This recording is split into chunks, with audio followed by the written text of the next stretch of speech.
వసుదేవసుతం దేవం కంసచాణూరమర్దనం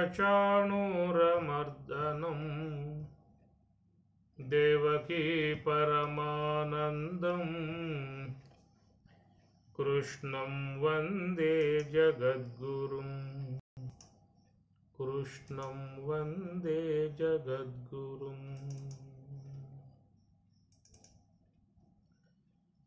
నారీకటాక్షపటు నారాచ భయరహిత శూరులెరుగుదురు నిను చూచేటి చూపు.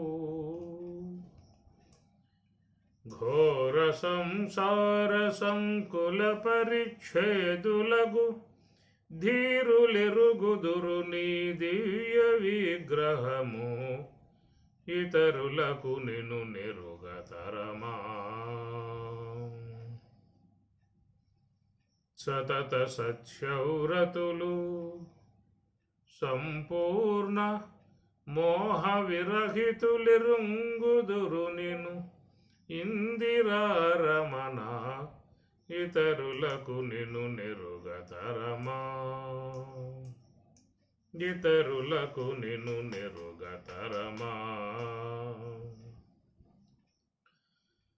పరమ భాగవత పద పద్మ సేవా నిజాభరణులెరుగుదురు నిన్ను ప్రణుతించు విధము. పరమ భాగవత పద పద్మ సేవా నిజాభరణులెరుగుదురు నీ పలికేటి పలుకు. పరగు నిత్యానంద పరిపూర్ణ మానస స్థిరులెరుంగుదురు నిను తిరువేంకటేశ. పరగు నిత్యానంద పరిపూర్ణ మానస స్థిరులెరుంగుదురు నిను తిరువేంకటేశ. ఇతరులకు నిన్ను నెరుగతరమా. ఇతరులకు నిన్ను నెరుగతరమా. ఇతరులకు నిన్ను నెరుగతరమా.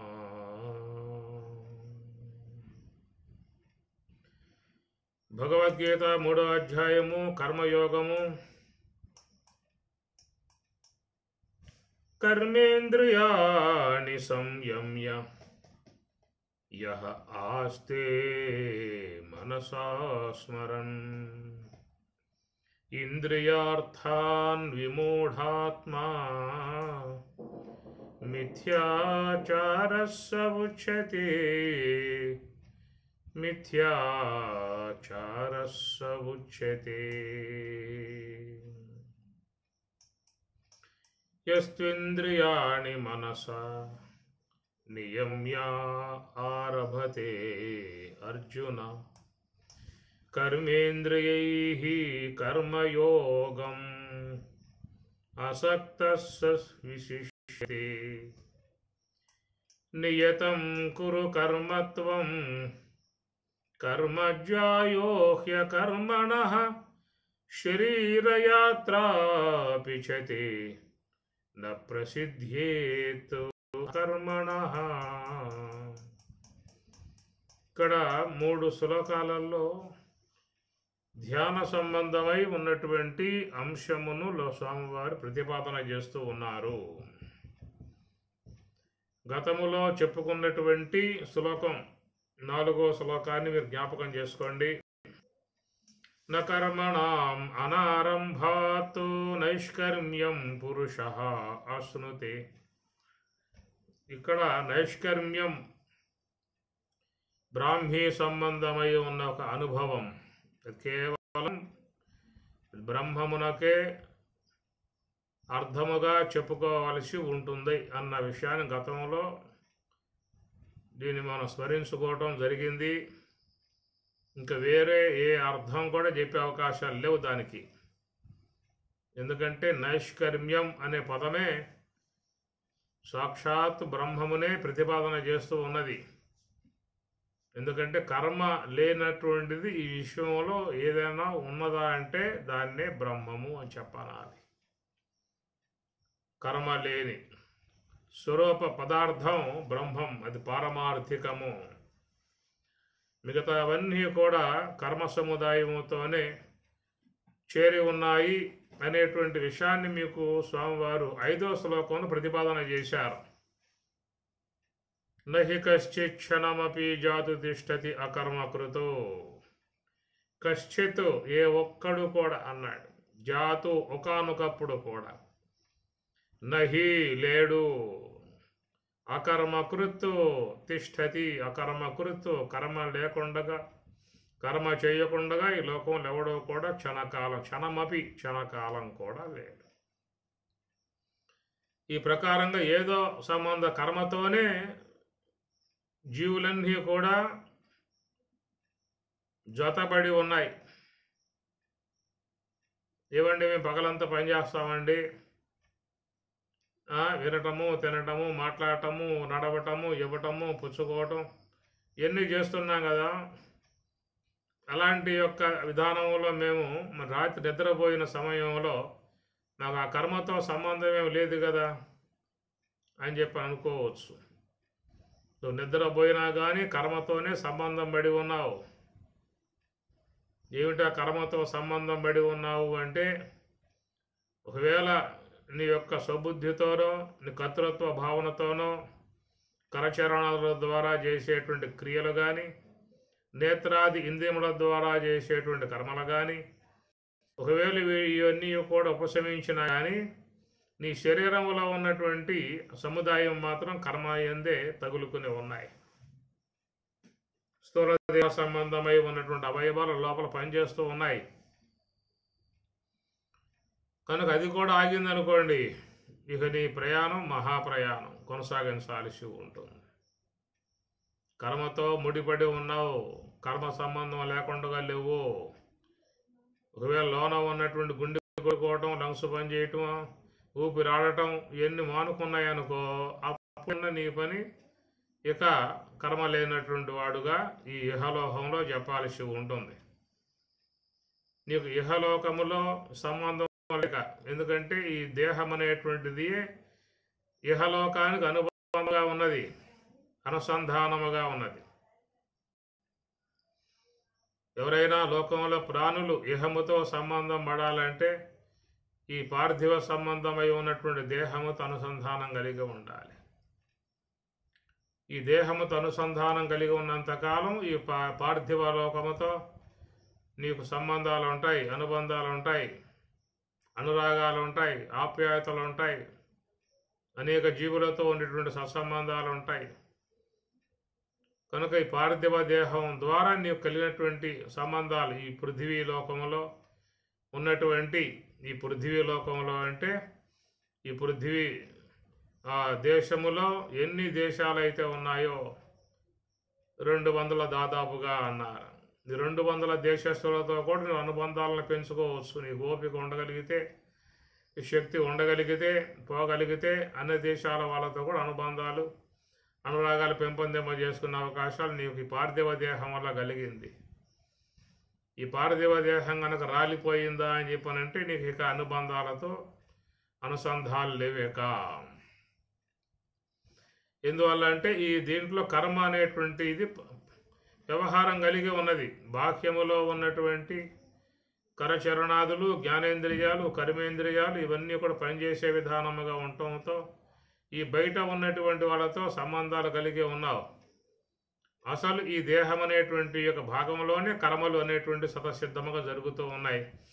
కర్మ లేకుండగా లోకములో ఎవడు కూడా లేడనేటువంటి మాటకి, ఒకవేళ లోన ఉన్నటువంటి ఊపిరితిత్తులు కూడా పనిచేయటం మానుకున్నాయా, ఆర్ట్ పనిచేయటం మానుకున్నదా అంటే ఇక నీకు ఇహంతో సంబంధాలు ఉండవు. ఆ తర్వాత వేరే అతనికి లోకాంతర గమనం, వాని యొక్క పుణ్యపాప విశేషాలను బట్టి లోకాంతర గమనం చేసినప్పుడు అక్కడ వాళ్ళతో సంబంధాలు ఏర్పడవచ్చు. ఇది ఏ లోకాలలో ఆయా లోక సంబంధమై ఉన్నటువంటి వాసులకు ఆయా దేహాలను ప్రసాదించే విధానం ఉంటుందనేటువంటిదిగా చెప్తున్నటువంటి మాట. ఆ రీతిగా మరి ఆయా లోకాలలో పోయినప్పుడు అక్కడ మరి అక్కడ ఆ లోపల ఏ ధర్మాలైతే ఏ న్యాయాలైతే ఉంటాయో అక్కడ వాట్లను ఈ జీవుడు అనుసంధానాన్ని పొందాల్సి ఉంటుంది అనేటువంటిది. యాంతి దేవ వ్రతా దేవాన్ పితॄన్ యాంతి పితృవ్రతాః భూతాని యాంతి భూతేజ్య యాంతి మధ్యాజినోపి మామని పరమాత్మ కూడా ఎవరెవరు ఏ ఆరాధనా సంబంధమై ఉన్నటువంటి కార్యక్రమాలు వాళ్ళు ప్రవర్తన చేస్తారో అలాంటి వాళ్ళు ఆయా దేవతా లోకాలకే పోతారని చెప్పిన స్వామి చెప్పిన ప్రకారంగా గీత ఆ మాట చెబుతుంది. కాబట్టి మనం దాన్ని విశ్వసించాల్సి ఉంటుంది. మరి ఆ లోకాలకు పోతే ఎక్కడలాగానే ఇలాంటి పార్థివ దేహం ఉంటుందా అని చెప్పి అనుకోమాకండి. అక్కడ పోతే అక్కడ ఉండేటువంటి దేహాలు అక్కడ ఇస్తారు. అందువల్ల ఇక్కడికి వచ్చాం కాబట్టి ఇక్కడ పృథివీ సంబంధమై ఉన్న దేహంతో అనుసంధానం కలిగి ఉన్నాం కనుక ఈ పృథివీ మండలంలో ఎన్ని దేశాలు అయితే ఉన్నాయో అన్ని దేశవాసులతో మనకి అనుబంధాలు లాంటివి ఏర్పడే అవకాశాలు ఉంటాయి. కాబట్టి ఇవి కర్మరాశితో అనుసంధానం కలిగి ఉన్నాం కనుక బయట ఉన్నటువంటి అవయవాలు కానీ ఇంద్రియాలు కానీ లోన ఉన్నటువంటి యొక్క శరీర భాగాలు కానీ ఇవన్నీ నిరంతరంగా పని జరుగుతూ ఉన్నది. ఈ శ్వాస అనుక్షణం ఆడతానే ఉన్నది. క్షణమపి క్షణకాలము కూడా అది ఆగటానికి వీల్లేదు. నేను ఆపుతాను అని చెప్పి అన్నావు, నువ్వు కంచేపు ఆపుతా శ్వాస ఆడకుండగా? నేను ఆపుతానండి శ్వాస ఆడకుండగా అని చెప్పని కనుక ఒగబట్టండి. ఒక్క పావు గంట సేపు చాలు. అట్లా 2 ముక్కులు బిగించి శ్వాస గమనం లేకుండా కర్మ లేకుండా చేస్తా అని చెప్పేసి అని ఒకవేళ శ్వాస గమనాన్ని కనుక ఒక పావు గంట సేపు ఆపి పెట్టండి, చూడండి తర్వాత ఎట్లా ఉంటుందో అర్థమవుతుంది విషయం. అది ఆ ప్రకారముగా శరీరములో క్షణమపి క్షణకాలము కూడా ఏవి కూడా ఖాళీగా లేవు. ఒకవేళ నువ్వు చేసేటువంటి వ్యవహారాలకు విసుగ్గలిగి ఒకంత విశ్రాంతి పొందే ఉద్దేశంతో అట్లా నిద్ర అనేటువంటి దాన్ని ఉపకరణంగా చేసుకుని ఈ జ్ఞానేంద్రియ కర్మేంద్రియాలను పనిచేయకుండా చేసుకుంటావు. అలసటను పొందావు కాబట్టి విశ్రాంతిని కోరుకుంటున్నావు కాబట్టి ఆ విధంగా మరి ఆ నిద్ర అనేటువంటి దాంట్లో ప్రవేశించి జ్ఞానేంద్రియ కర్మేంద్రియాల వ్యాపారాన్ని ఒకంతసేపు ఆపగలిగే విధానంగా నీకు వెసులుబాటు ప్రసాదించింది. అది నిద్ర ద్వారా ఆ ప్రకారంగా ఈ పనిచేయకుండా ఉండే విధానం చేసుకోవచ్చు. లేదా ఒకవేళ ఆసుపత్రుల్లో కూడా సప్లై చేస్తూ ఉన్నారు, మత్తు ఇంజక్షన్లు కానీ స్లీపింగ్ మాత్రం కూడా ఇస్తూ ఉన్నారు. ఒకవేళ ఎవరికైనా ఆ విధంగా జ్ఞాన కర్మేంద్రియాలు విశ్రాంతిని పొందే విధానంగా లేకపోతే ఓ స్లీపింగ్ మాత్రం పడేసావు అంటే ఆ విధంగా పనిచేయకుండా చప్పగా అవి నిద్రించే విధానం ఏర్పడుతుంది. ఒకవేళ నీ గనక స్లీపింగ్ మాత్రం వేసినప్పుడు జ్ఞానేంద్రియ కర్మేంద్రియాల వ్యాపారం లేకుండా జరిగే అంతవరకే తప్ప లోన జరిగేటువంటి అనుక్షణం ఏ యొక్క శ్వాస సంచారం జరుగుతూ ఉన్నదో దాని ప్రక్రియ లేకుండా చేసే అవకాశం ఉండదు. ఒకవేళ దాన్ని కూడా ఆపాలని చెప్పి ఉద్దేశం ఉన్నట్లయితే 10-20 మాత్రలు మింగేశారా అని చెప్పానంటే అవి కూడా ఆగి కూర్చుంటాయి. చాలామంది ఇసుగు పడితే జీవితం మీద ఎందుకు పాడు జీవితం, ఏం జీవించి ఏమీ ఉపయోగం, జీవితం చప్పగా పోతా ఉన్నది, ఏ సారవంతమే లేదు అనుకున్నటువంటి వాళ్ళు ఏం చేస్తారంటే 20 మాత్రలు ఉంటే డబ్బాలో రోజుగా మాత్రం వేయాల్సింది పోయి వాడు పూట పడేస్తాడు. అట్లా పడేస్తే అప్పుడు శ్వాసలు కూడా ఆగిపోయే కూర్చుంటాయి. అవి ఏం చేస్తాయి, ఇంకా లోపల అన్కాన్షియస్కి వెళ్ళిపోతే బ్రెయిన్ మొత్తం మద్దువారిపోతే ఈ శ్వాస ఆడే విధానం ఉంటుంది, గుండె కొట్టుకోవడం ఆగిపోతుంది, అన్నీ మొత్తం ఆగిపోతాయి. ఏమి అకర్మ, అక్కడ కర్మ లేదండి అని చెప్పని అనుకోవచ్చు. ఇక ఎందుకంటే ఈ జ్ఞానేంద్రియ కర్మేంద్రియ వ్యాపారాలు ఆపేశాం, ఈ లోన ఉన్నటువంటి ఫంక్షన్స్ యొక్క ఆర్టు ఇలాంటి పనిచేస్తూ ఉన్నాయో వాటిని కూడా మేము విధముగా ఆపేశాము, కర్మరహితులమై ఉన్నామని చెప్పి అనుకోవచ్చు. కాబట్టి ఆ ప్రకారముగా ఒకవేళ పార్థివ దేహం పృథివీ సంబంధమై ఉన్న దేహంలో కర్మలు కేవలం ఆపగలుగుతామేమో కానీ దేహం జడబడి వెళ్ళిపోగలుగుతామేమో కానీ మరి ఆ జీవుడు యొక్క ప్రయాణం, ఆ ప్రయాణం తర్వాత వానికి ఉండేటువంటి ఆయా ఆయా లోక సంబంధమై ఉన్న వ్యవహారాలు, అక్కడ మళ్ళీ దేహాలు ధరించడాలు, తిరిగి మళ్ళీ అక్కడి నుంచి ఇతర ఇతర దేహాల్లో ప్రవేశించి మళ్ళా పుట్టే విధానాలు, అక్కడ మన కర్మ విధానాలు, ఇవేవి కూడా ఆపే అవకాశాలు లేవు. ఈ గుణములతో సంబంధం పడి ఉన్నంత వరకు ఇవి నానా విధమైనటువంటి కర్మలను చేయించేటువంటివిగా ఉంటాయి. కాబట్టి పరమాత్మ ఇక్కడ ఒక సంధి శ్లోకముగా ఉంటుందండి. ఇది నైష్కర్మ్య సిద్ధి అనేటువంటి దానికి ఆ తర్వాత చెప్పేటువంటి నైష్కర్మ్య ప్రాప్తిని పొందటానికి యోగ్యమై ఉన్నటువంటి ఈ యొక్క మార్గాన్ని బోధించేటువంటి దానికి నైష్కర్మ్యం పురుష అసునతి అనేటువంటి యొక్క అంశానికి మధ్యలో ఉన్నటువంటి సంధి శ్లోకం ఇది. ఎందుకంటే ఇది మనిషి యొక్క మానవుని యొక్క కర్మ సంబంధమై ఉన్నటువంటి అనుసంధానాన్ని ఈ శ్లోకం ద్వారా తెలియజేసిన విధానము. ఇది విశ్వంలో మరి సమస్త ప్రాణులకు వర్తించే అంశం ఇది.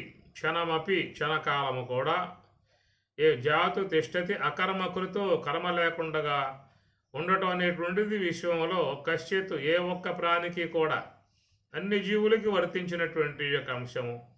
కాబట్టి కర్మ అనేది సహజం, స్వతసిద్ధముగా ఏర్పడి ఉన్న విధానం. తల్లి గర్భంలో, తల్లి ఉదరంలో ప్రవేశించింది మొదలు ఈ భూమి యొక్క ఉదరంలోకి పోయేంత వరకు ఈ కదలికలు అనేటువంటివి కూడా ఎప్పుడూ కూడా జరుగుతూనే ఉంటాయి. దేహ సంబంధమై ఉన్న అవయవాలు కానీ, ఇంద్రియ సంబంధమై ఉన్న వ్యాపారం కానీ, ప్రాణముల సంబంధమై ఉన్న క్రియలు కానీ, ఇంకా శరీర భాగాలలో జరిగేటువంటి యొక్క క్రియలు కానీ, ఇవన్నీ కూడా అనుక్షణం జరిగేటువంటి కర్మరాశితోనే అందరూ కూడా మరి భాగస్వాములై దాని అనుసంధానం కలిగి ప్రవర్తిస్తున్నటువంటి విధానాన్ని గురించి మనకి స్వామివారు 5వ శ్లోకంలో చెప్పుకొచ్చినటువంటి విధానము. అయితే పై శ్లోకంలో చెప్పిన నైష్కర్మ్యం అనేటువంటి మాట, నా కర్మణం అనారంభాత్, కర్మలను ఆరంభింపకపోతివా అనేటువంటి మాటకు అర్థం మీకు కింద చెప్పేటువంటి సాధనా సంబంధమై ఉన్న అంశాన్ని గమనించండి. ఇక్కడ అది 6వ శ్లోకంలో మీరు గమనించుకోవచ్చు. ఏవి నా కర్మణం అనారంభాత్, కర్మలను ఆరంభింపకపోతివా. ఏమిటా కర్మలను ఆరంభింపకపోతివా అని చెప్పన్నట్లయితే మన శరీరంలో జ్ఞానేంద్రియాలు, కర్మేంద్రియములు, అంతరేంద్రియములు, ప్రాణవాయువులు ఇవన్నీ కూడా స్వతసిద్ధముగా ప్రకృతి పరంగా వాటిలలో క్రియలు ఏర్పడి నిరంతరంగా కొనసాగుతూ ఉన్నాయి. ఈ కొనసాగేటువంటి యొక్క ఆ కర్మలను మరి అవి పని చేయనటువంటి యొక్క విధానములో ఉన్నటువంటి పరిస్థితిని నువ్వు ఆరంభించకపోతే మాత్రం నీకు నైష్కర్మ్యమయకు బ్రాహ్మ్య అనుభవాన్ని పొందే అవకాశం ఉండదు అని చెప్పనే మాటగా చెప్పినటువంటి దానికి పరమాత్మ ఇక్కడ 6వ శ్లోకంలో ఏమన్నాడు, కర్మేంద్రియాన్ని సంయమ్య అన్నాడు. కాబట్టి కర్మేంద్రియములు మన శరీరంలో పనిచేస్తూ ఉన్నాయి, మనసు అనేది పనిచేస్తూ ఉన్నది, ఇంద్రియములు వాటి సంబంధమైన అర్థాలతో అనుసంధానం కలిగి పోతూ ఉన్నాయి. ఇది జరిగేటువంటి యొక్క వ్యవహారము అని అర్థం. కాబట్టి ప్రకారముగా కర్మేంద్రియములు, మనస్సు, జ్ఞానేంద్రియములు అనేటువంటివి ప్రధానముగా క్రియలకు మూలకారకమై ఉన్నటువంటివి. అది ఏవైనా కర్మేంద్రియములకు, జ్ఞానేంద్రియములకు అనుసంధానముగా ఉన్నది ఏమిటంటే మధ్యలో మనస్సు. కనుక మనస్సు అనే దానిని ఊతగా తీసుకుని జ్ఞానేంద్రియముల ద్వారా విషయాలను గ్రహించి కర్మేంద్రియాల ద్వారా వ్యవహరించడం జరుగుతూ ఉంటుంది.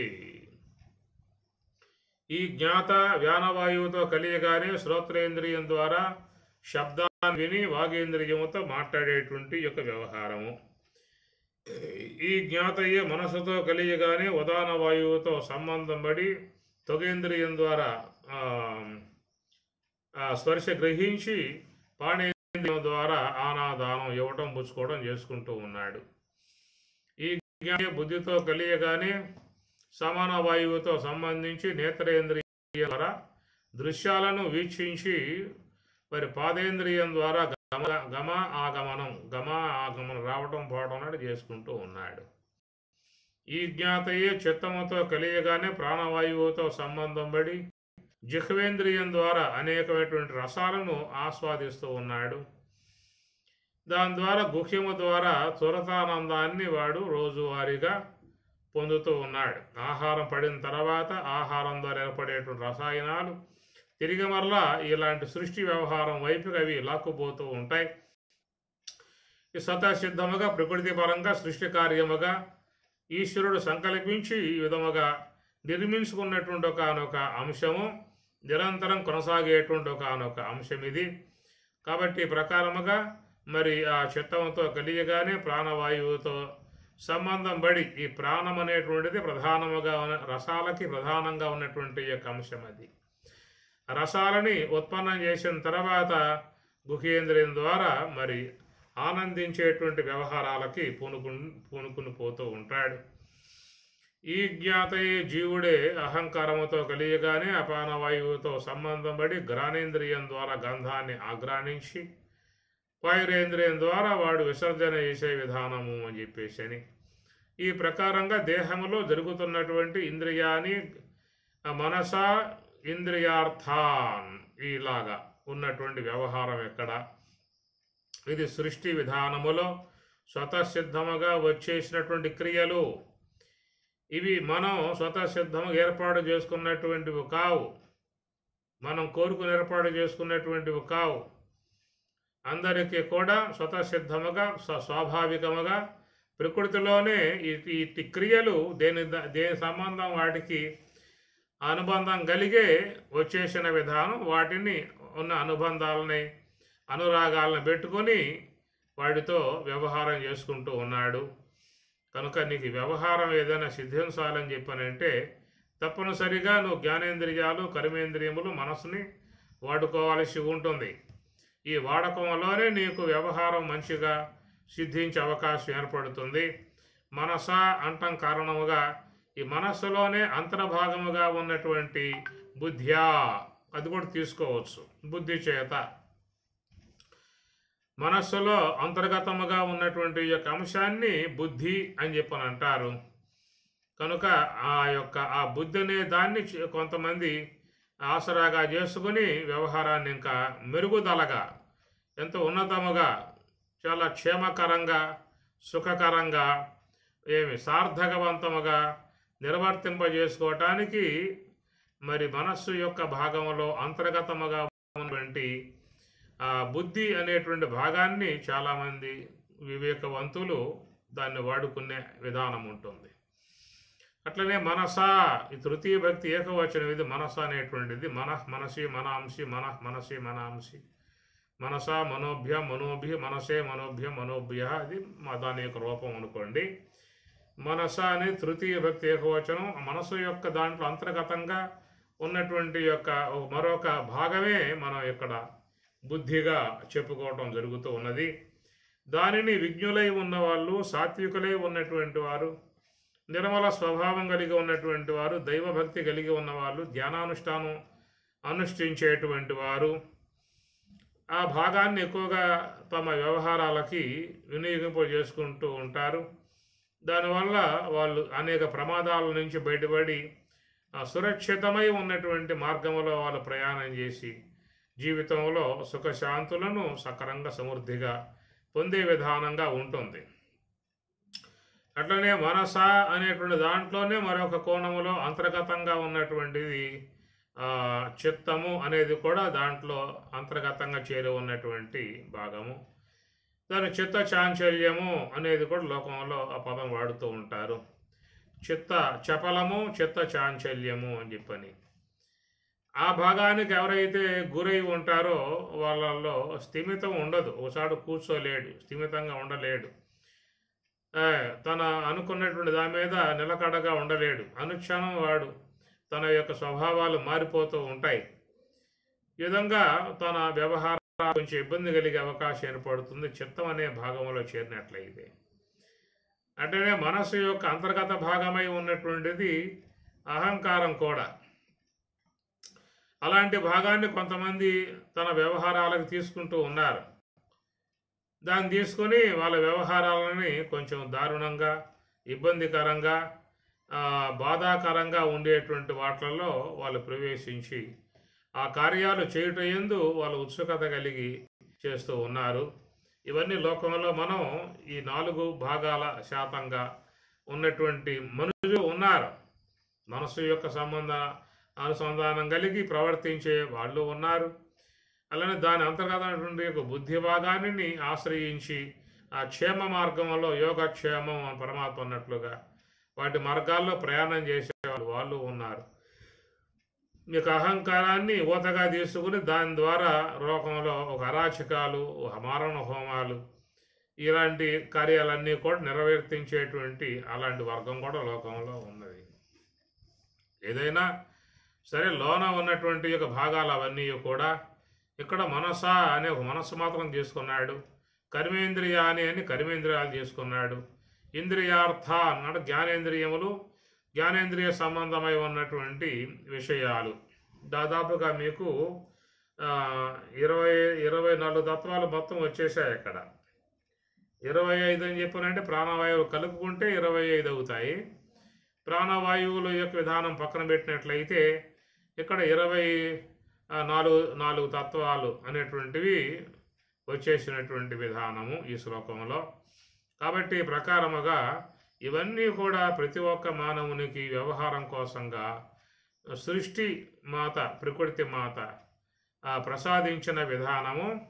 వీట్లను తీసుకుని లోకంలో అందరూ కూడా తమ తమ జీవన గమనాలని కొనసాగించుకుంటూ ఉన్నారు.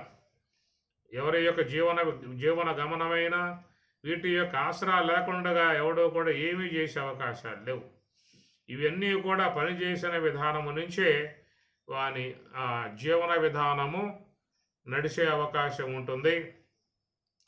కర్మేంద్రియాలు లేకపోయినా, జ్ఞానేంద్రియాలు లేకపోయినా, మనస్సు లేకపోయినా వాని జీవన విధానం ఏముంది చెప్పండి? జీవనమే లేదు, జీవితమే లేదు. ఇక వాడికి ఏముంది అక్కడ? కేవలం బొమ్మలాగా ఈ దేహం ఉన్నా కానీ అది ఒక 3 బారిన చెట్టులాగానో బొమ్మలాగానో ఉండిపోవటమే తప్ప దాని యందు ఉన్నటువంటి క్రియాశీలత్వము అనేది ఏది కూడా ఉండదు. అందువల్ల మానవుని యొక్క జీవన గమన విధానం అంతా కూడా ఈట్లతోనే చేరి ఉన్నటువంటిది.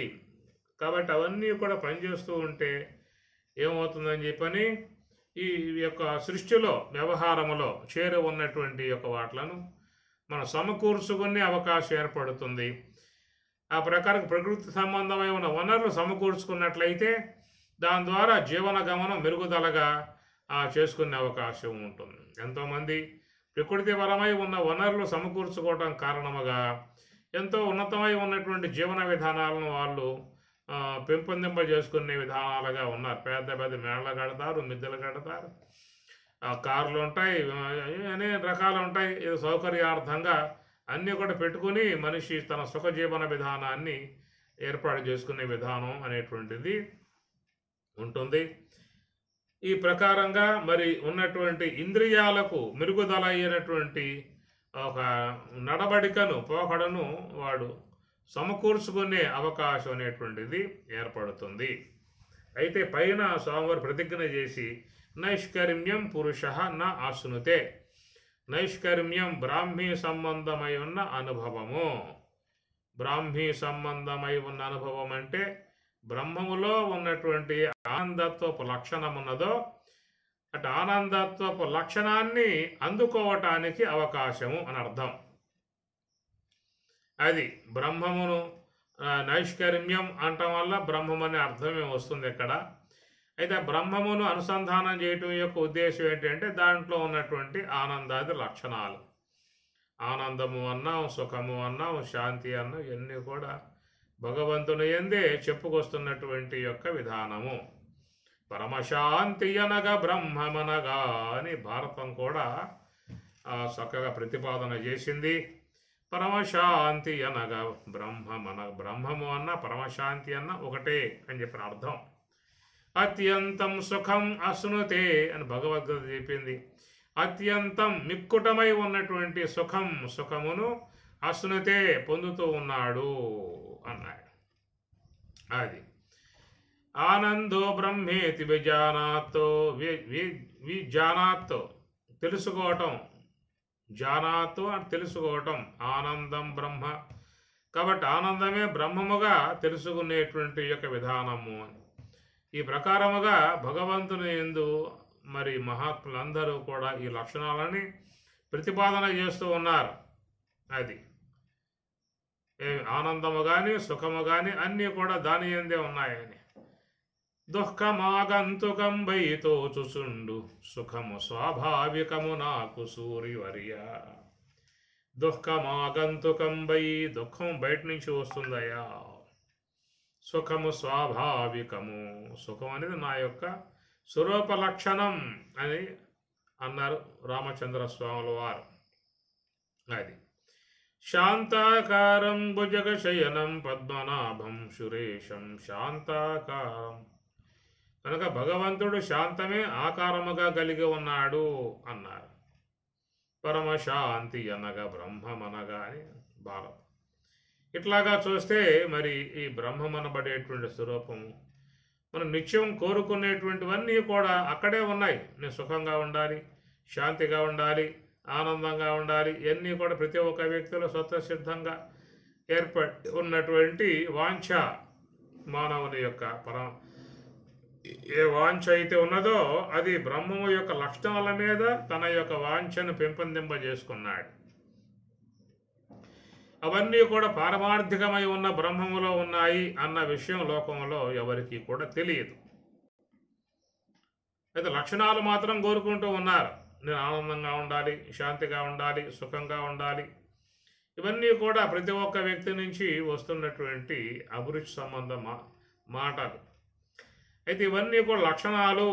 దానికి పారమార్థికముకు బ్రహ్మము అధిష్టానము, దాని ఆ బ్రహ్మము యొక్క అధిష్టానము నంది ఇవన్నీ కూడా ఉన్నాయి అనేటువంటిది లోకంలో ఎంతమందికి తెలిసి ఉంటుంది? ఎంతమంది తెలుసు? సుఖంగా ఉండాలండి అంటాడు. నువ్వు శాంతిని కోరుకుంటున్నావా? కోరుకుంటున్నాను అంటాడు. నువ్వు ఆనంద జీవితాన్ని అపేక్షిస్తున్నావా? నేను ఆనంద జీవితం ఇట్లాగా చూస్తే అందరూ కూడా ఆ లక్షణాలను మాత్రం దాన్ని కోరుకుంటున్నటువంటిది మనకు కనబడుతూ ఉన్నది. అయితే ఆ లక్షణాలు అని, ఆ లక్షణములు బ్రహ్మములో చేరి ఉన్నటువంటివి, స్వరూపత చేరి ఉన్నటువంటివని మనకు ఇవన్నీ కూడా మరి ఉపనిషత్తులు బోధిస్తున్నటువంటి అంశం. ఉపనిషత్తుల నుంచి మనం తెలియబడుతున్నటువంటి అంశాలు. ఉపనిషత్తులు మరి ఈశ్వరవాణి, సర్వేశ్వరుడు ఉపనిషత్ భాగాలను మనకి వేద భాగాలను అందించిన విధానము కనుక సర్వేశ్వరుడు మాత్రమే అవన్నీ కూడా పూర్ణముగా చెప్పగలిగేటువంటి విధానమే తప్ప సామాన్య మానవులు వాటి గురించి చెప్పగలిగే విధానంగా లేదు. అందుచేత సర్వజ్ఞుడై ఉన్నటువంటి ఈశ్వరుడే బ్రహ్మము యొక్క స్వరూప విధానాలను గురించి తెలియజేయాల్సి ఉంటుంది. ఆ మాటలు మీకు తైత్రీయోపనిషత్తులో చెప్పుకొచ్చినటువంటి విధానము. ఏమి ఏషస్తన అంతర్హృదయ ఆకాశ తస్మిన్ అయం పురుషో హిరణ్మయ అంతరేణ తాలుకే స ఏస్తన ఇవాలంబతే సేంద్రయోని యస్రాంతౌ కేశాంతే వివర్తే శీర్షపాలే ఏతస్మాదాత్మన ఆకాశ సంభూత ఆకాశాద్వాయు వాయో అగ్ని అని చెప్పుకోవచ్చు. దాంట్లో మీకు చెప్పేటువంటి అంశము సత్యం జ్ఞానం అనంతం బ్రహ్మ ఆనందో బ్రహ్మేతి విజ. ఇవన్నీ దాంట్లో తైత్రీయంలో వస్తాయి. అనేక సందర్భాలలో కూడా ఉపనిషత్తులు బ్రహ్మమును గురించిన ప్రతిపాదన ఆనందత్వ స్వభావమే చెప్పుకొస్తూ ఉన్న విధానం. బ్రహ్మసూత్రములో కూడా ఆనందమయోభ్యాసాత్, ఆనందము అనేది బ్రహ్మము అనేటువంటి మాటగా. అందుచేత మరి లోకంలో అందరూ కూడా బ్రహ్మము యొక్క స్వరూప లక్షణాలను కోరుకుంటున్నారనేటువంటిది తెల్లగా వాళ్ళకి తెలియదు. ఇది లక్షణాలు ఇవన్నీ కూడా బ్రహ్మమునందు చేరి ఉన్నాయి అనేది విషయం తెలియదు. కానీ అందరూ అపేక్షిస్తున్న మాత్రం వీటినే అదనమాట. అలాగ అపేక్షించేటువంటి యొక్క ఆనందత్వ లక్షణాలు ఉన్నాయో వాటిని మనం పరిపూర్ణముగా ఆస్వాదించాలనే అపేక్ష ఉన్నటువంటి వారి కోసమై చెప్తున్నటువంటి మాట ఇక్కడ. కర్మేంద్రియాన్ని సంయమ్యయ ఆస్తే మనసాస్మ ఇంద్రియార్థాన్ విమూఢాత్మ మిథ్యాచార స ఉచ్యతే. అనగా ఇవన్నీ కూడా నియమించు అన్నారు. కర్మేంద్రియాన్ని సంయమ్య అంటే నియమించటం అనే అర్థం. ఎందుకు నియమించాలి? ఇంద్రియాలను ఎందుకు ఆపాలి? ఆ క్రియలను స్వతసిద్ధముగా ప్రకృతి పరంగా జన్మత అందరికీ కూడా జరిగే విధానంగా ప్రకృతి ఏర్పాటు చేసి ఉండగా మరి వాటిని నిగ్రహించి వాడి క్రియలు లేకుండా చేసే అంత పని నీకెందుకు వచ్చింది అనేటువంటి విషయంగా చూస్తే మరి ఆ పై శ్లోకంలో స్వామివారు 4వ శ్లోకంలో నైష్కర్మ్యం పురుష న అశ్నుతే అనారంభాత్. కాబట్టి ఇట్లాంటి ఈ ప్రక్రియను గనక ఆరంభింపకపోతే నీకు నైష్కర్మ్యం బ్రాహ్మీ సంబంధమై ఉన్న స్థితిని నువ్వు పొందటం అనేది సాధ్యపడదు అన్నాడు. మరి బ్రహ్మం అనబడేటువంటి స్వరూపాన్ని పొందటం సాధ్యపడదు అనేటువంటి మాట వాడినట్లయితే కూడా చాలామంది ఏమంటారు, బ్రహ్మం అనేటువంటి స్వరూపాన్ని పొందాలన్న అపేక్ష మాకేం లేదు కదా అంటారు. లోకంలో ప్రతి ఒక్కటి వాడే మాట ఇది. ఎవరైనా అడగండి, నీ బ్రహ్మాన్ని పొందే ఉద్దేశం నీకు ఉన్నదా అని చెప్పానంటే, మాకెందుకు ఆ బ్రహ్మము, మాకేం అవసరము, మేము పొందాలనేటువంటి అపేక్ష మాకు ఎప్పుడు కలిగింది లేదు, నువ్వు చెబితే ఈ పూట వింటూ ఉన్నాను తప్ప మాకు ఏనాడు దాని గురించి అసలు బూసే లేదు అనేటువంటి సమాధానమే నీకు వస్తుంది. చూడండి, మీ చుట్టుపక్కల ఉన్న వాళ్ళు, మీ బంధువులు కానీ, మీ స్నేహితులు కానీ, మీ ఇంట్లో ఉన్న పరివారం కానీ ఎవరిని అడగండి, ఏమయ్యా నీకేం బ్రహ్మాన్ని పొందే ఉద్దేశం నీకు ఉన్నదా అని చెప్పి అడిగితే వాళ్ళు ఏమంటారు, బ్రహ్మమ ఎప్పుడు మేము లేదు ఈ బ్రహ్మం అనే మాట గురించి, అసలు మాకు ఆ బ్రహ్మం ఎందుకు, మేము ఎప్పుడు అపేక్షించాం, మాకేం అవసరం బ్రహ్మము పొందాలనేటువంటిది అనేటువంటిది నీకు 100కి 99 మంది చెబుతారు. నీకు ఎవడో ఒకడు ఉంటాడు అక్కడక్కడ తాత్విక అధ్యయనం చేసినవాడు ఎవడో ఒకడు ఉంటాడు. కాబట్టి వాడిని పక్కన పెట్టేస్తే నీకు వచ్చే తగిలేటువంటి వాళ్ళు నీ దృష్టికి 100కి 99 మంది. ఒకసారి ఏమైనా పని కట్టుకు పోండి, అప్పుడు షాప్ మూసి పారేసి సండే పూట బయలుదేరండి, మీ చుట్టుపక్కల పరివారాలు ఎవరైతే ఉన్నారో అందరూ అడగండి, ఏమయ్యా ఎట్రా ఒక విషయం అడుగుతున్నా సమాధానం చెప్పు, ఏమిటా అంటే ఆ విషయం, నీకు బ్రహ్మమును పొందాలని అపేక్ష నీకు ఉన్నదా అని చెప్పి అడగండి. బడేమంటాడు, సమాధానం మీకు తెలుస్తుంది. సో స్పష్టంగా మీరు తెలుసుకోవచ్చు కావాలని చెప్పానంటే, మీకు దీంట్లో దాపరేఖమే లేదు. ఒక పూట మీరు ప్రయత్నం చేయాలి, మీ చుట్టుపక్కల ఎంతో దూరం పోవాల్సిన అవసరం లేదు. అదే మీకు సిటీ అయితే అందరూ దగ్గరే ఉంటారు. ఒక పూట 10 ఇండ్లు పెట్టుకోండి, ఆ 10 ఇండ్ల వాళ్ళని కూడా దగ్గరికి వెళ్ళండి, వాళ్ళని కూర్చోబెట్టండి అని అడగండి, ఏమమ్మా మీకేమన్నా బ్రహ్మమును పొందేటువంటి యొక్క ఉద్దేశం ఉందా అని చెప్పి అడగండి. ఏమయ్యా అసలు బ్రహ్మం అనే మాట ఇందులో మేము వినలేదు, బ్రహ్మదేవుడు అంటే ఇది అన్నాం కానీ బ్రహ్మం అనేది మేము ఎప్పుడు విన్నది లేదు, దాన్ని పొందాలన్న అపేక్ష మాకేమి లేదు అని చెప్పనే విధానంగానే నువ్వు ఎన్ని ఇండ్లకు పోయినా ఎంతమందిని అడిగినా కానీ నీకు వచ్చేటువంటి సమాధానమే ఇదన్నమాట. కానీ అదే విధానంలో ఒక వ్యక్తిని కూర్చోబెట్టి, అరే నీకు సుఖం పొందే ఉద్దేశం ఉందా, శాంతిగా ఉండే ఉద్దేశం ఉందా, జీవితంలో ఆనందించే ఉద్దేశం ఉందా అని చెప్పి అడగండి. 100కి 100 మంది నీకు సమాధానం చెబుతారు, మాకు ఉన్నదే ఆ ఉద్దేశము అని చెప్పంటారు. నీకు 100కి 100 మంది చెబుతూ ఉన్నా, 100లో 99 మంది చెబుతారని చెప్పి అంటలేదు. 99 మంది చెబితే మరి ఒకడేమన్నాడు, నాకు సుఖం వద్దు, శాంతి వద్దు, ఆనందం వద్దు అని చెప్పి అనాలి. వాడు ఎవడంటాడు, ఎవడు అన్నాడు, పిల్లవాడిని తీసుకో, పెద్దవాడిని తీసుకో, ముసలివాడిని తీసుకో, ఎవరిని తీసుకున్నా కానీ అందరూ కూడా నువ్వు చెప్పినటువంటివన్నీ సాంగమంగళంగా అందరు అంగీకరించేటువంటి విధానమే. అయ్యా మాకున్న అపేక్ష అది, మేము చేస్తుందే దానికోసం, మా శ్రమలన్నీ దానికోసం, మా పాటలన్నీ దానికోసమే. నువ్వు అడిగినటువంటి సుఖం, ఆనందం, శాంతి అనబడేటువంటి వాటి కోసంగానే మా జీవితంలో మేము పడుతున్నటువంటి పాటలు, మేము సంపాదించేటువంటి సంపాదనలు, మేము కూడబెట్టేటువంటి యొక్క ఆస్తులు ఎందుకోసమంటే సుఖంగా ఉండాలి, శాంతిగా, ఆనందంగా. ఇవి అర్థమవుతూ ఉన్నాయి.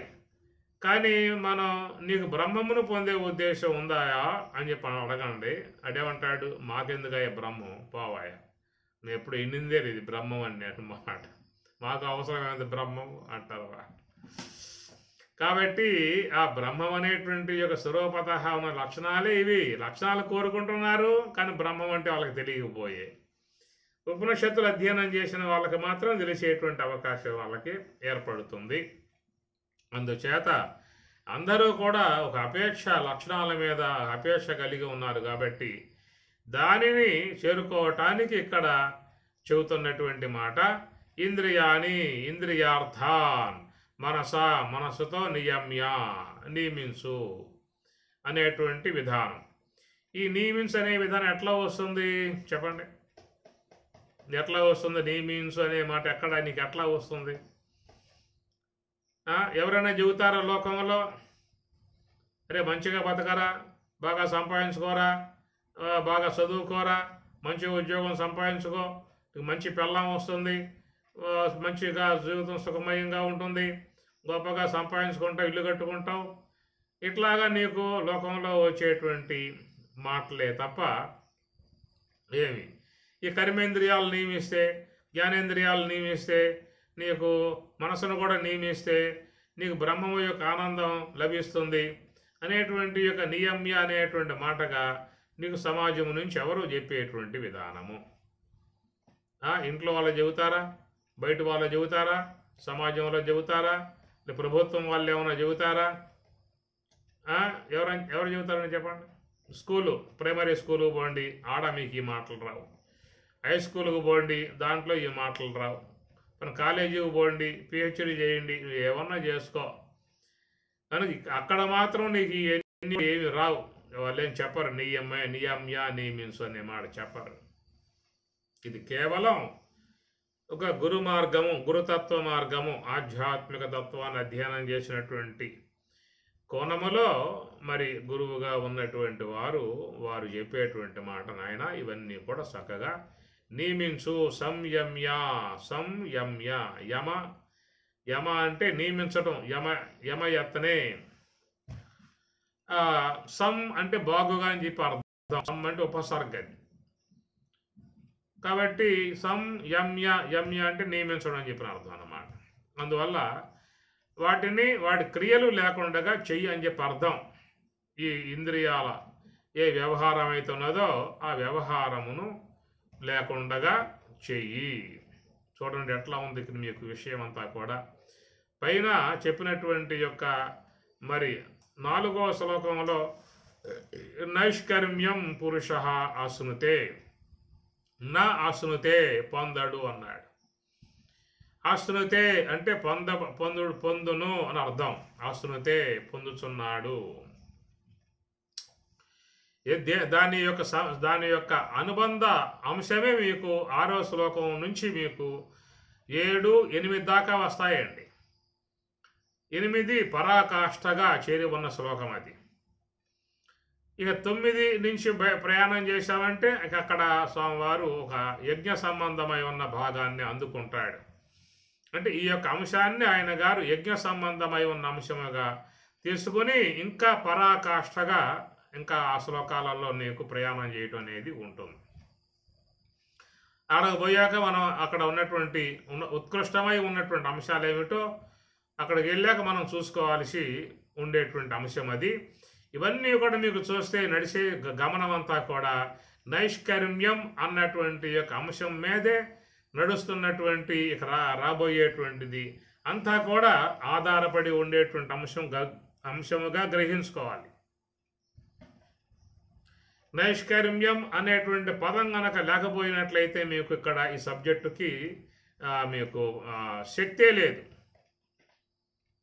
కనుక ఈ సబ్జెక్టు అనేటువంటిది బలంగా నడుస్తుందని చెప్పానంటే ఆ పైన స్వామి చెప్పినటువంటి నైష్కర్మ్యం నా అసునుతే పొందలేడు.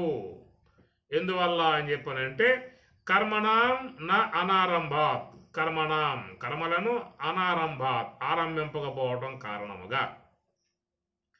ఏమిటి ఆరంభింపకపోవటము అని చెప్పానంటే కర్మణాం ఆల్రెడీ కర్మలు ఆరంభింపబడి ఉన్నాయి. ఈ ఆరంభించిన విధానం ప్రకృతి, సృష్టి క్రియ.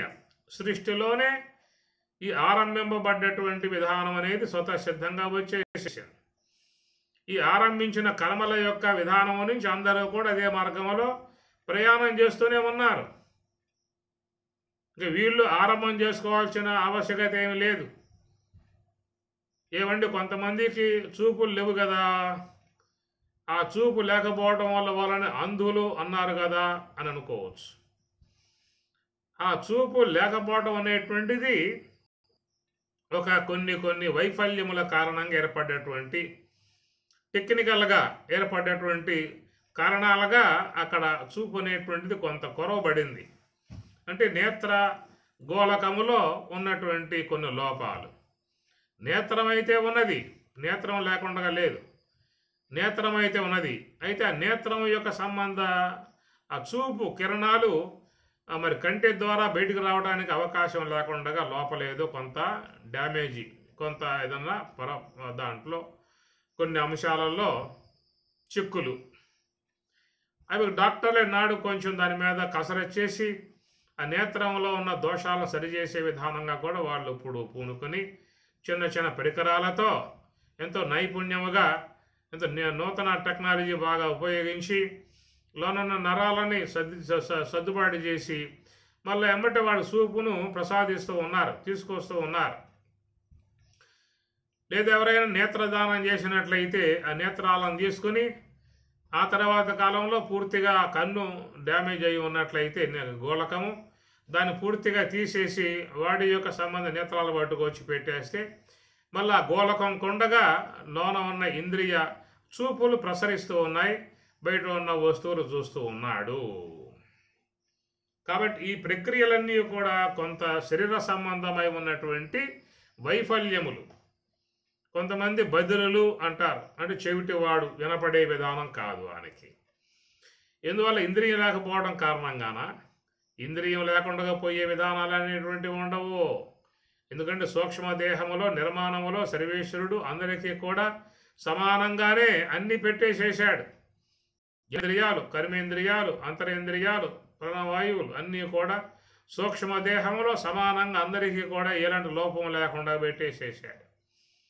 ఒకవేళ ఏదైనా వైఫల్యముగా లోపం ఏర్పడిందా అని చెప్పనంటే మరి ఆ యొక్క గర్భంలో ఉన్నటువంటి యొక్క పిండానికి అసౌకర్యముల కారణముగా కొంతమంది పుట్టేటప్పుడే మరి వాళ్ళ అవయవాలు కొన్ని డ్యామేజ్ అయిపోయి సరైనటువంటి యొక్క విధానం లేకుండా పుట్టే విధానం ఉంటుంది.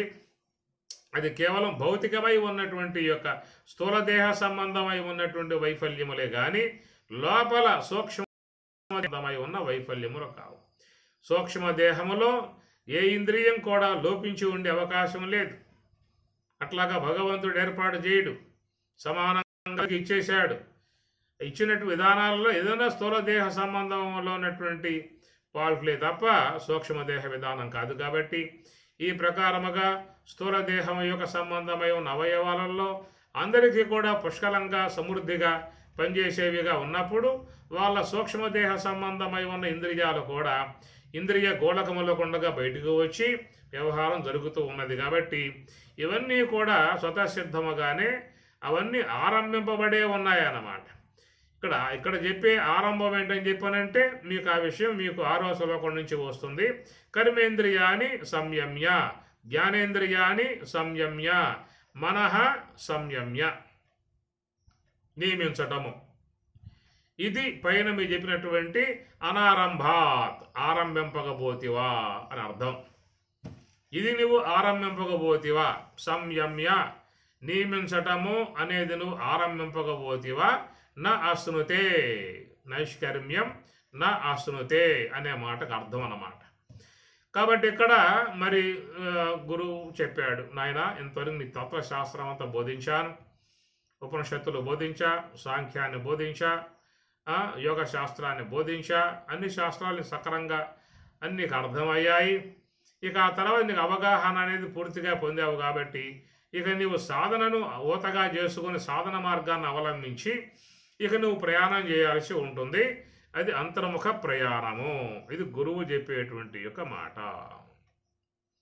తద్విధి ప్రణిపాతే పరిప్రశ్నేన సేవయ ఉపదేశంతి తే జ్ఞానం జ్ఞానినః తత్వదర్శినః. జ్ఞానినః జ్ఞానులై ఉన్నటువంటి వారు, తత్వదర్శినః తత్వమును దర్శించినటువంటి వారు. కాబట్టి అలాంటి వారి ద్వారా చక్కగా శ్రవణం చేయాల్సి ఉంటుంది అన్నాడు.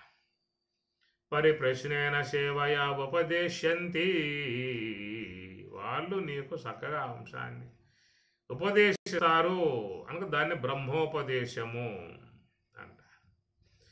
కనుక సాధనలో ఏ ప్రకారంగా ఉండాలి, ఎట్లా ఉండాలి అనేదంతా కూడా వాళ్ళు ఉపదేశిస్తారు. ఈ ఉపదేశ సంబంధ అంశమే భగవద్గీత 6వ అధ్యాయం అంతా ఉపదేశమే.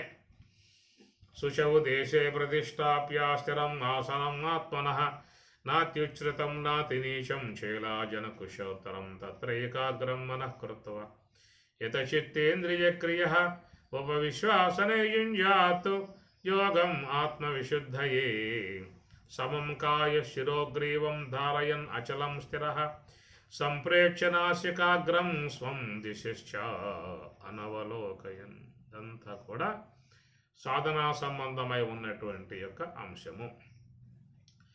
దీనిని గనక గ్రహించినట్లయితే వాళ్ళు మాత్రమే మరి ఇక్కడ అనారంభ క్రియ కర్మలను కర్మలను అవి ఇక లేకుండా చేయటం అనే పని ఆరంభించిన విధానముగా మీకు 6వ శ్లోకంలో కర్మేంద్రియాన్ని సంయమ్య య ఆస్తే మనసా స్మరన్ ఇంద్రియార్థాన్ విమూఢాత్మ మిథ్యాచార సహ ఉచ్యతే. ఈ ప్రకారముగా ఆ యొక్క కర్మలు ఆరంభింపటము అనగా కర్మేంద్రియ వ్యాపారం లేకుండా చేయటము, జ్ఞానేంద్రియముల వ్యాపారం లేకుండా చేయటము, అంతరేంద్రియముల వ్యాపారం లేకుండా వ్యవహారం లేకుండా చేయటము అనేటువంటిది ఒక పని ఆరంభింపకపోయినట్లయితే నైష్కర్మ్య ప్రాప్తి వచ్చే అవకాశం కాదు. కాబట్టి ఆ మార్గాన్ని ఇక్కడ స్వామివారు మనకి ఈ యొక్క అంశాల ద్వారా ప్రబోధింపజేస్తూ ఉన్నటువంటి విధానము.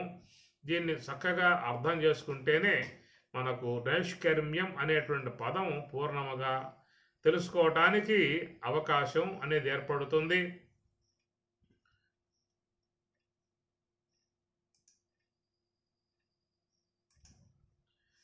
ఈ ప్రకారముగా ఏవైతే మనకు స్వామివారు చెప్పేటువంటి అంశం పూర్ణముగా మన మనస్సుకి మరి రావాలని చెప్పి అన్నట్లయితే అది మనం దానిది మూలముగా గ్రహించుకోవాల్సి ఉంటుంది. చాలా చక్కగా స్వామివారు చెప్పే విషయం ఎంతో క్లారిటీగా ఉన్నది. అర్థం చేసుకోవటంలోనే అవకతవకలు పడుతున్న పరిస్థితి. దీన్ని ఇతర ప్రబోధకులు కూడా ఈ విషయం మీద మనకి గందరగోళం పట్టిస్తున్న పరిస్థితి ఉన్నది. అందువల్ల ఇక్కడ స్వామివారు మిథ్యాచార అనే పదం వాడుతూ ఉన్నాడు. మిథ్యాచార అంటే ఈ చెప్పినటువంటి యొక్క మార్గ విధానములో వాడు మార్గం తప్పి ప్రయాణం చేస్తూ ఉన్నాడు.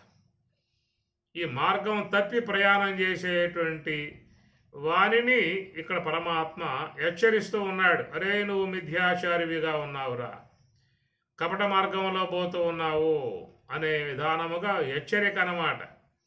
నైష్కర్మ్యం అనేటువంటి దాని అనుభవాన్ని పొందటానికి ఏ ప్రక్రియను నీవు అవలంబించావో ఆ ప్రక్రియలో నువ్వు చేస్తున్నటువంటిది అవకతవకలు.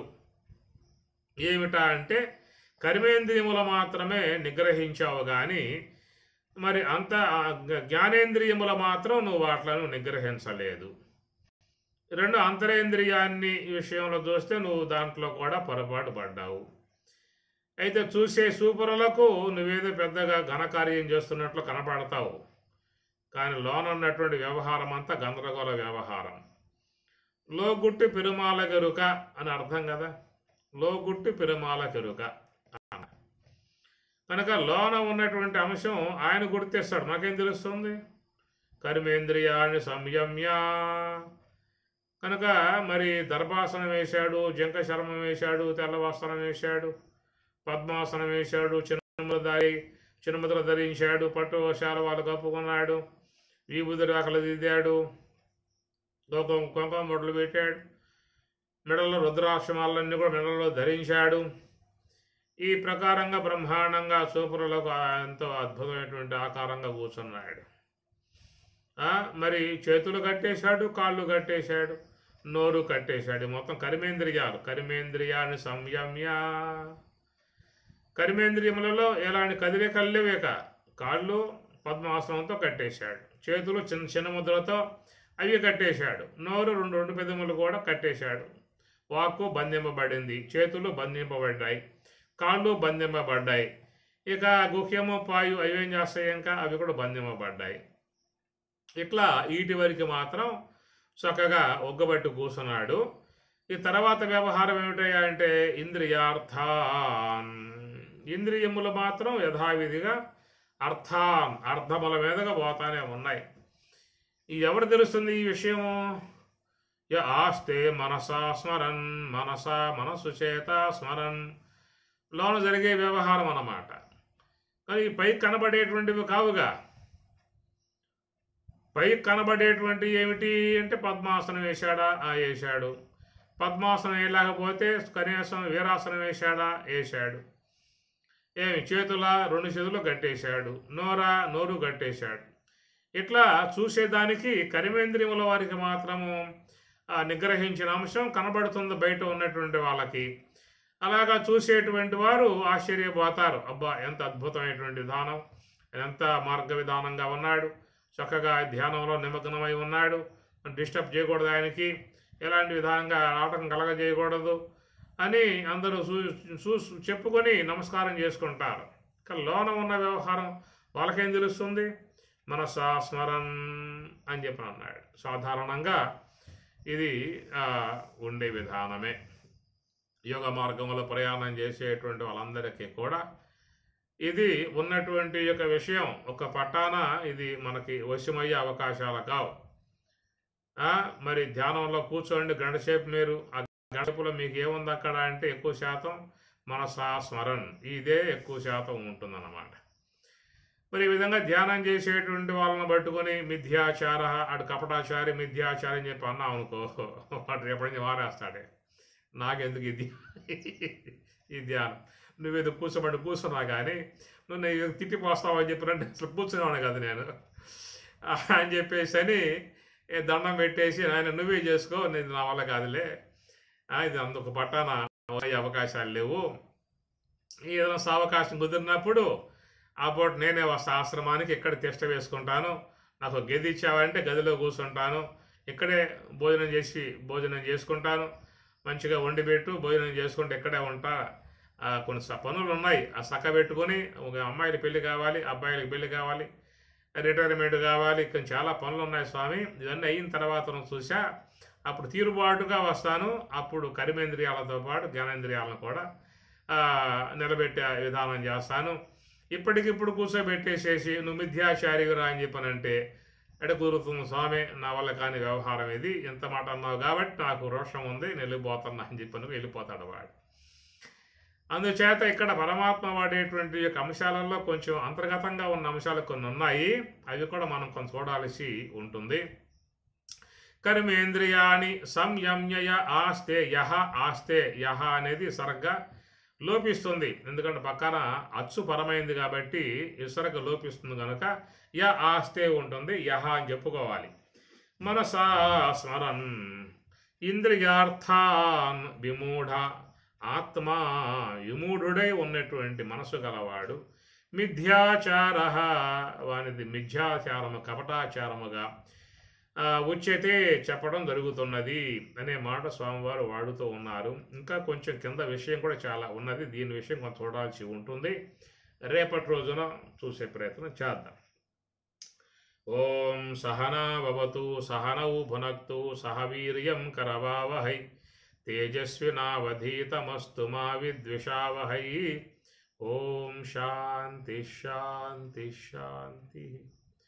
హరి ఓం తత్సతు. శ్రీ గురుభ్యో నమః. హరి ఓం.